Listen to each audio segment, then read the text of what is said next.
हम बात करने वाले हैं हार्टबर्न या एसिड रिफ्लक्स के बारे में।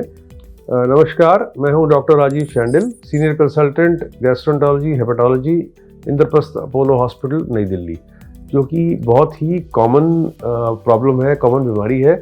और कहा जाता है कि हर किसी आदमी को कभी ना कभी थोड़ी देर के लिए सही या फिर कई लोगों को बहुत समय तक ये प्रॉब्लम फेस करनी पड़ सकती है।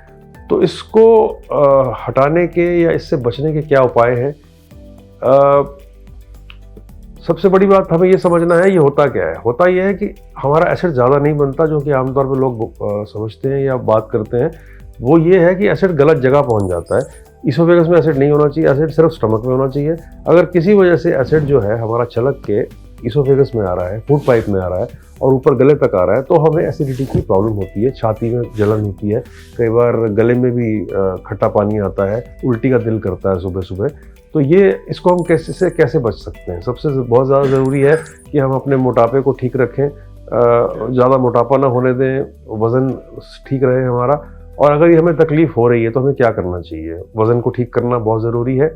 और किस तरह के खान पान को हम अवॉइड करना चाहिए हमें? खट्टे फ्रूट्स जो हैं, सिट्रस फ्रूट्स, नींबू, माल्टा, संतरा, चकोतरा, इस तरह के जो फ्रूट्स हैं हमें अवॉइड करने चाहिए।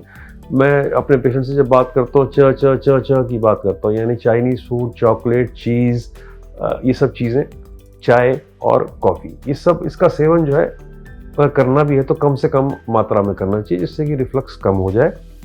क्योंकि ये सब चीज़ें क्या करती हैं कि जो हमारा एक वाल्व होता है फूड पाइप और स्टमक के बीच में, जिसको हम लोअर इसोफेजियल स्फिंक्टर बोलते हैं, वो या तो हमारा लूज हो जाता है या एक तरह का छोटा सा हाइटस हर्निया जिसे कहा जाता है, यानी कि पेट जो है खिसक के हल्का सा हिस्सा उसका ऊपर की तरफ आता है। तो वाल्व जो है वो थोड़ा इनकॉम्पिटेंट हो जाता है और वो उतना अच्छी तरह से सुचारू रूप से काम नहीं करता।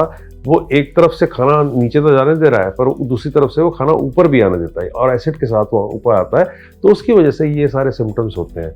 तो उसको प्रिवेंट करने के लिए जो हमारी रिलैक्सेशन प्रोसेस होती है, उसको ये जो जो पदार्थ जिनके बारे में बात की, उनको ज़्यादा करती हैं। तो इन पदार्थों को यदि हम अवॉइड करेंगे तो हमारी रिलैक्सेशन इन इसोफेजियल स्फिंक्टर की कम होगी और एसिड रिफ्लक्स कम होगा। और इसके साथ साथ हमें ये भी देखना है कि हमें खाने के साथ पानी नहीं पीना चाहिए, बार बार खाना चाहिए, थोड़ा थोड़ा खाना चाहिए। चाहे आप 5-6 बार खाएं, थोड़ा थोड़ा खाएं। और जब सोते हैं तो राइट साइड में मत सोएं, क्योंकि फिर वो सीधा हो जाता है हमारा स्फिंक्टर पेट के इसोफेगस के साथ। लेफ्ट साइड में ज़्यादा सोएं और पेट के बल ना सोएं, सीधा सोएं। और अगर ज़रूरत पड़ती है तो सिर वाले हिस्से को 30 डिग्री पे हम एलिवेट करके सोएं। तो ये सब चीज़ें जो हैं, हमें इन सब चीज़ों का ध्यान रखना चाहिए और इन सब चीज़ों के साथ हम एसिड रिफ्लक्स को काफ़ी हद तक कम कर सकते हैं। और इनसे भी अगर हमें ज़रूरत जो है, मतलब फ़ायदा ज़्यादा नहीं हो रहा है, तो then you have to consult a doctor.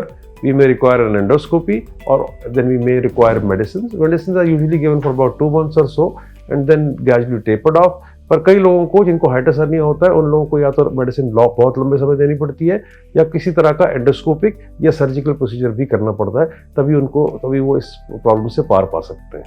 धन्यवाद।